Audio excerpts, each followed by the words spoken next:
سلااو و ڕێز گۆدارێن هێژا دیسا ئەز و هەفکارە خۆزۆزان دە پۆدکاستەکان نو یا هەلبەستنامەیەدا لە پێشبەری وەنە.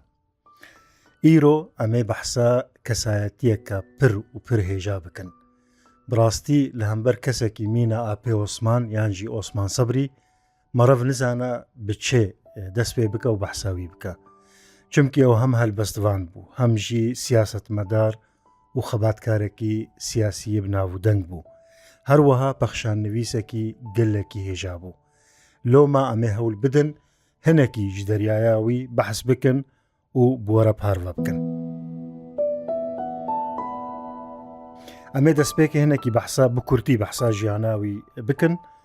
ئەم دکارن و هابێژن هەلبەستوان و سیاسەتمەدارێ ناودار ئۆسمان سەبری ئاپێ ئۆسمان دە ساڵە 1905دا لە گوندێ نارنجەیە ناوچەیە کۆلیکێ یا سەر بە پارێزگەها سەمسوورێ لە باکوورێ کوردستانێ هاتیە دنێ. باویوی سەرۆکێ ئێلا مردێسیان بوویە. دەما ئۆسمان سەبری 10 ساڵی بوو، باویوی ساڵە 1915دا چوویە بەر دلۆڤانیا خودێ و ئاپێ ئۆسمان سەبری کوبوویە سەرۆکێ نوێ ئێلێ ئەو خۆدی کریە. 16 ساڵیەدا ئاپێوی شکری ئاغا ویت زەوجینە وێدی ئۆسمان سەبری ji خوێندنێ دوورکەتیە. پشتی سەرهێلدانا شێخ سەعید لە 1925دا ئۆسمان دەگەل هەردوو ئاپێن خۆ شکری و نووری ساڵە 1926 تێنەگرتن. لە گرتیگەهێ هەردوو ئاپێن وی تێنەبدارڤەکردن. پشتی وێ ئۆسمان سەبری 2 ساڵان دی گرتیگەها دەنزلیێ دەدمینە و پشتی عەفویەکە گشتی ساڵە 1928 تێ بەردان. پشتی وێ ساڵێکێ ئانگۆت ساڵە 1929دا جارەکادن ئۆسمان سەبری دگەل 26 پێشەنگێن کورد تێگرتن لێ دیسە زوو تێبەردان. ئەو دە ساڵا 29دا دەرباسی ڕۆژاوای کوردستانێ یان بنخەتێت بە بقاسی 2 ساڵان وەکی ئەندامێ پارتیا خۆی بوونێ خەباتێ دکە و کۆڤارە هاوارێ دەیا میرجەلادەت بەدرخان لەسەر مژارێن جهێرەنگ دەست بنویساندن و ئافراندنێ دکە. گەلک هەلبەستێن وی هاتنە چاپکردن و هین یەن نەهاتنە چاپکردنجی هەنە. دە ساڵە 1944دا ئاپێ ئۆسمان جارەکادن دزەوجە و خانماوی یا دوویەم نەکورد لێبەلێ چەرکەز بوویە. 5 زاڕۆکێن وان چێبوونە، 3 کورن بناوێن هۆشەنگ، هۆشین و هەڤال. هەروەها دوو کەچێن ویژی هەنە بناوێ هەنگور و هێوی.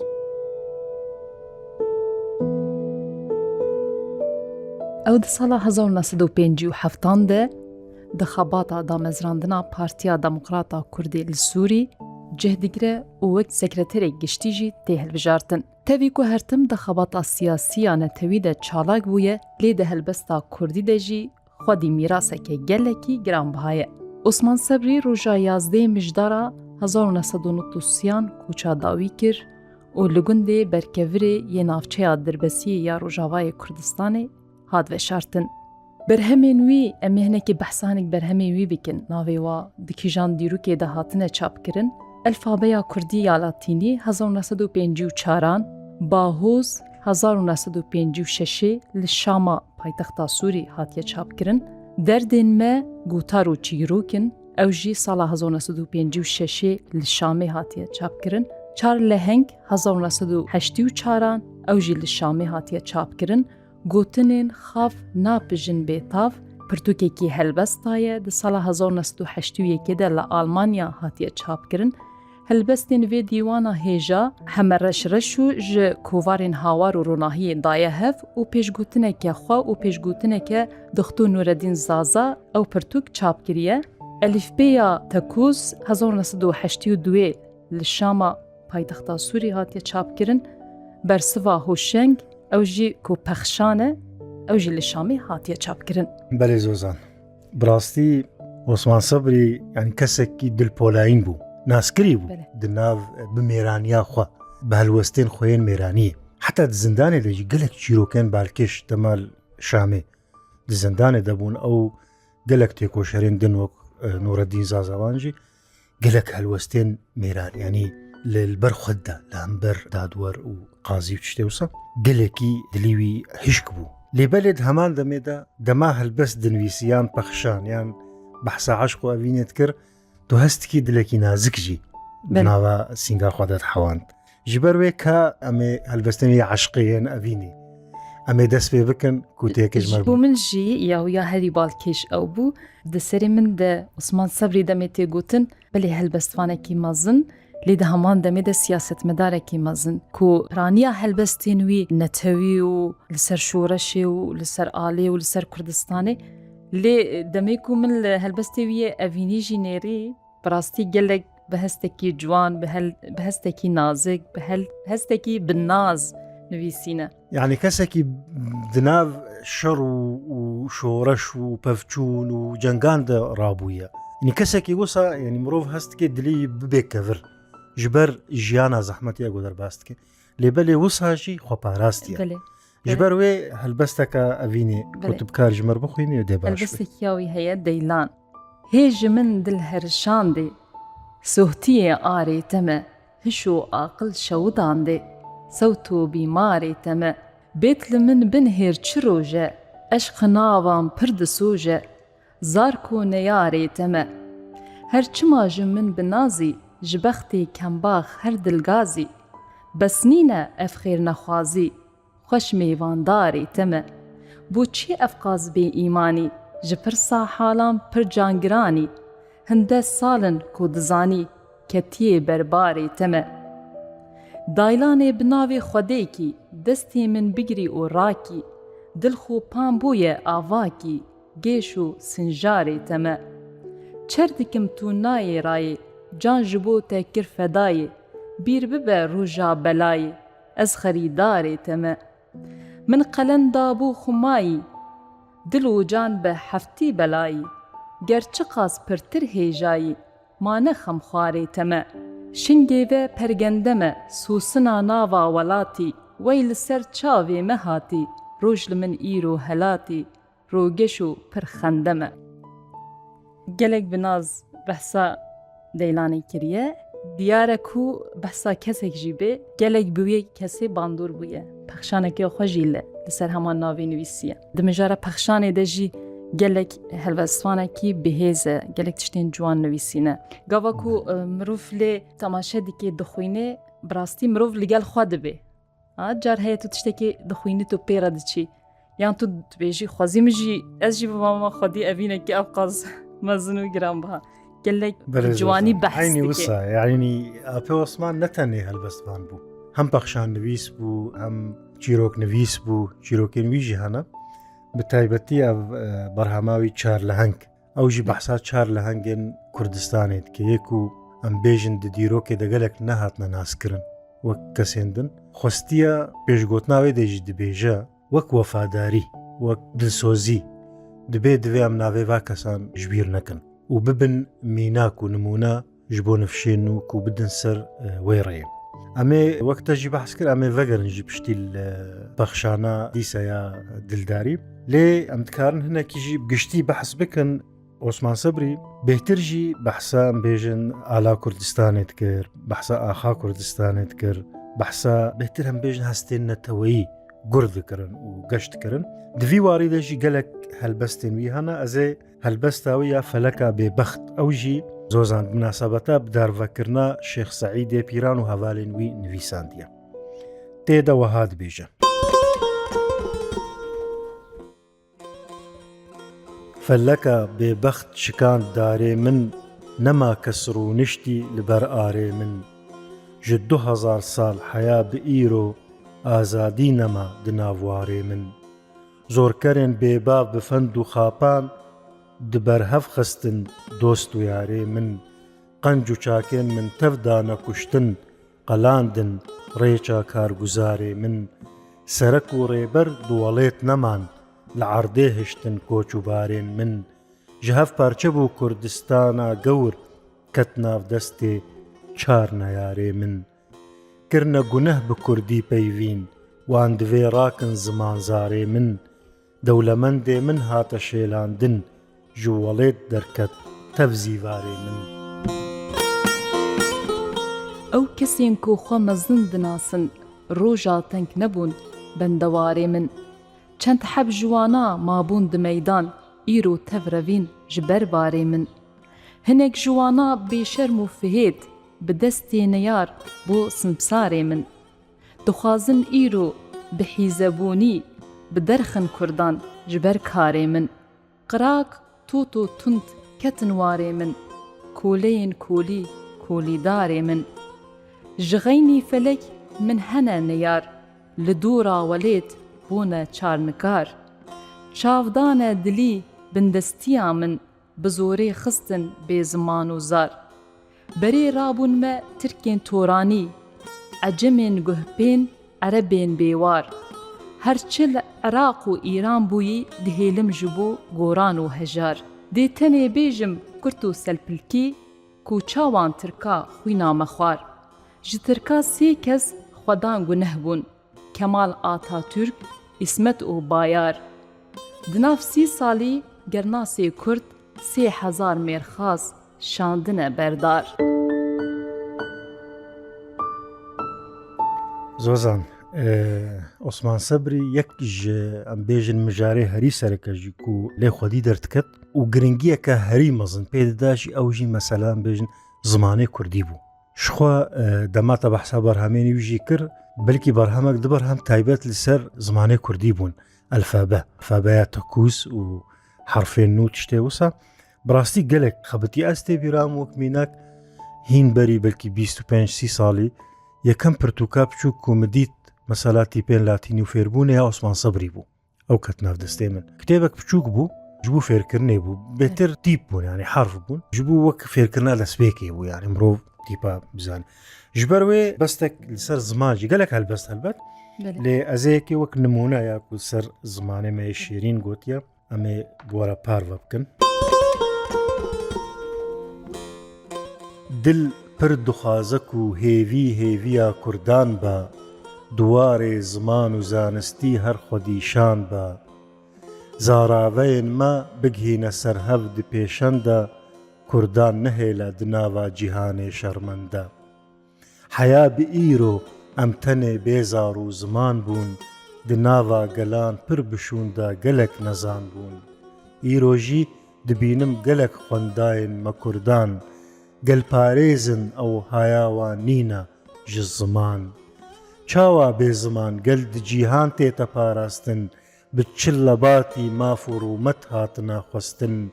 کنه بزمان مروف جدابو یا جدهبان پیخوند زانابو فریا خوگهان دا ازمان لورا دوی امجبو زمان خو بوستینن حیا بکارن کردان جتنگی درینن بجین کسین کو جبو زمان دکن خباتی اون بريقل دقهيزن ريافلاتي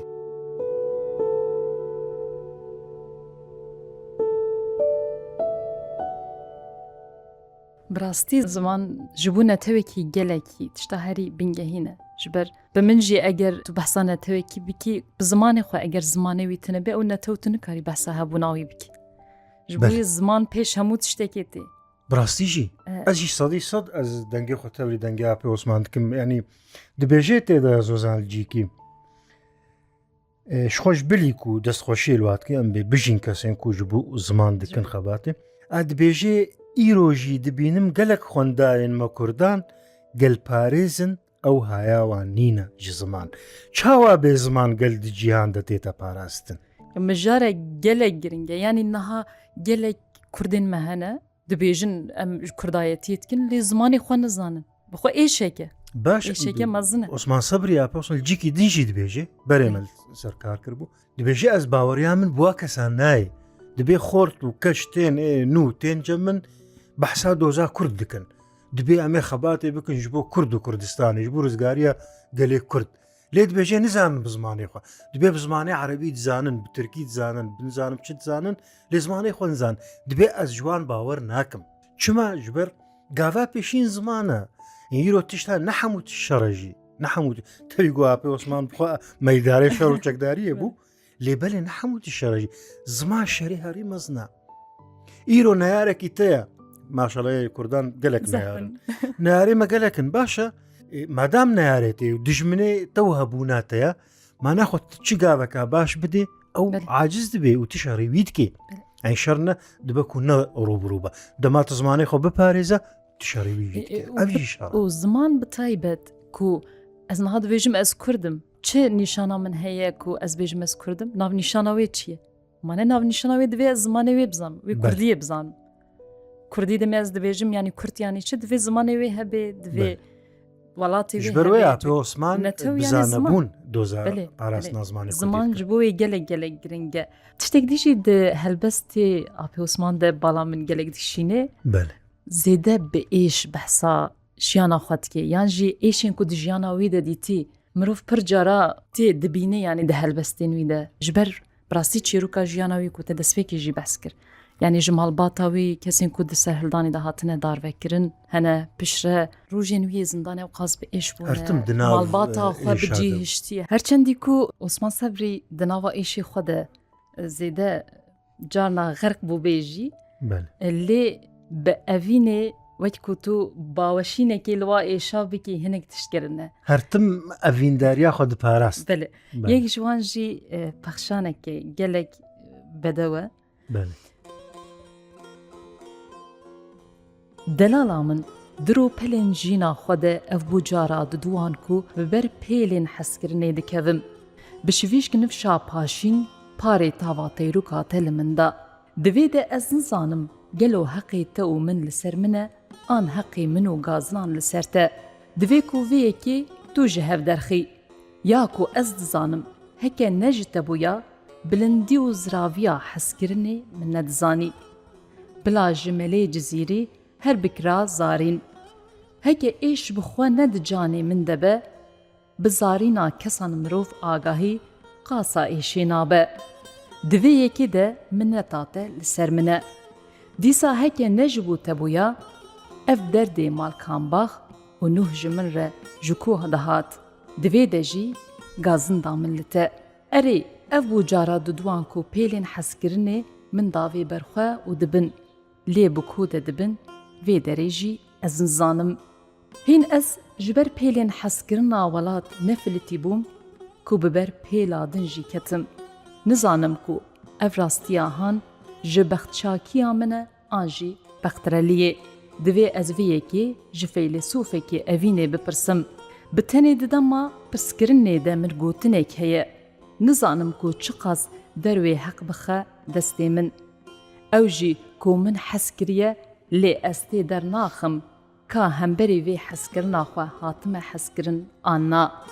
Dalyana min ez naxwazim wek evînkerên mayî pesnar û çik û sinciyên te bidim heka min welê kir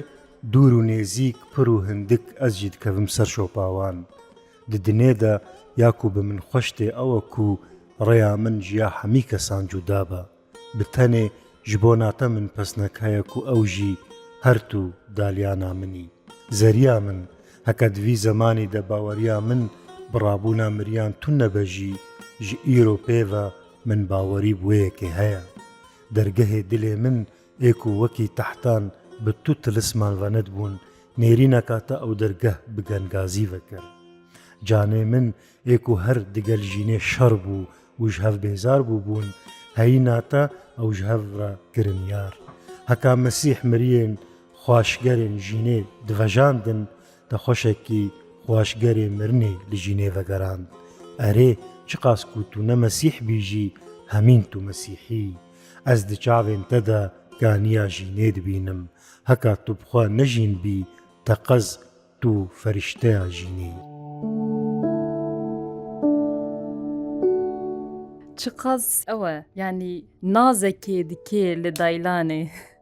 lê di heman demê de çi pesnekî ciwan jê re daye ji daylanê re Divê ev daylan kî ye zozan mirov merak dike gumana mirov çêdibe Belê mirov dibêje ka ev kî ye ew qas Osman Sebrî li pey xwe biriye û jê re pesnekî ew qas ciwan û bedew daye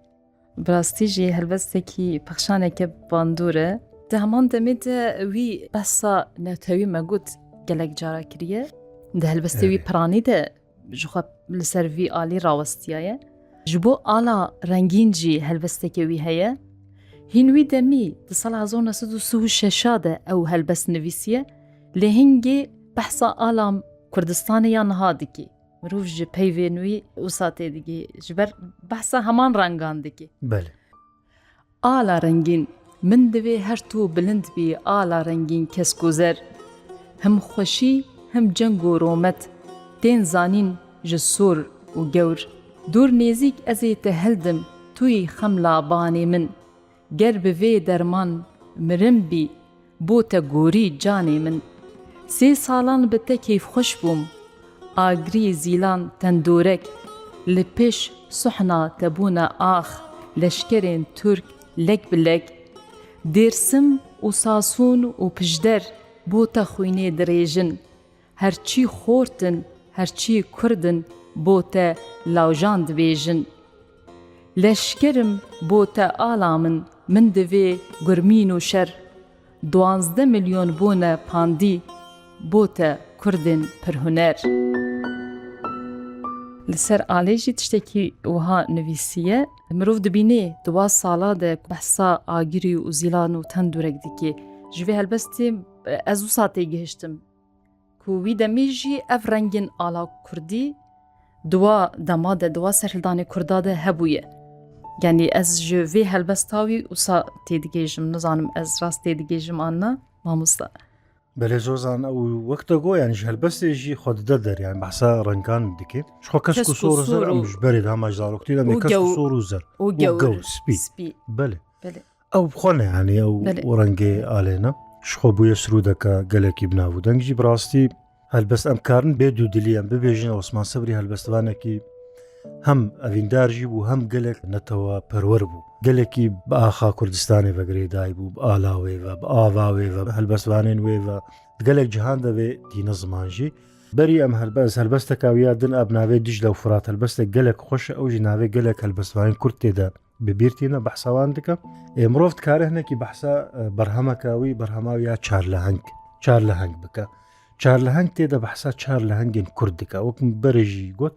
تخوازه وانا مربكا افحمو نامنا افحمو پیامن جبو مروف جوان فير ببو بودا سر ريچاوان براستي امي وگرن هلبستا خو هلبستا گلک خوشا امي چمكي ام هدي برب داوي اوي خلكي وجيد چن هلبستا بناوي دجله و فرات امي هر كي هلبستا كاي بخوينن و داوي ليبين دجله و فرات نظام بو چقاس بيدلي خدوري ولاتم جدلو كذب أفينداري دجلة وفراتم أفجم جبا كردات كفن وكدو رهنجين يكتا بيرجك يديد چناف دياري زين ملي جزيري إلهاما خواجوي چميدستان قلك مراري دو پراوين دجلة دا جواند أحمد خانيجي سركي آواوي وخوار لسر نويسي سر أنجاما ممي بريندار فقیه طیران ملی باتی پر شاعرین چاک هسپین خواه بزاندن دساخا وی چمی چالاک گردج لبخوا کانیا زانین و اوین بو فرات پیکرا گلک شیرین پنجا بخوین بو دقادا رومت و میرانی هر بی همپا بون هر دم جبو هر پسنکی هیجا و سزا بون تبخوازي زوزان أوال سر قدري جان يعني بمنوشي بقدينم بل تشتكي أبينية أز بأبيني نرم تشتكي أبين داري راستا من ناوي ويبرسي منوش بصاو صحن دهات بمش بردانة من دو چاوين رش عاقل جمن كر توشو موش جو صحناوي استرتليم جحال كتم زوبرتليم للسر ريا خشر بليم بو نهيريا ويروي جش فرشته بو حاج بحشت وكلهيه پیش خود مشت با آوران هر خلق دکشت لی کشتنک شیرین و خوش بج نازراف دیمین گلن جنگو هناف تفکر برین شیلاندم از جشین و وین وک جاندیه جمیش نخوش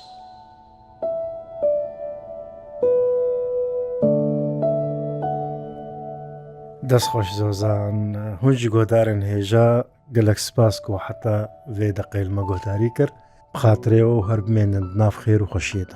بخاطري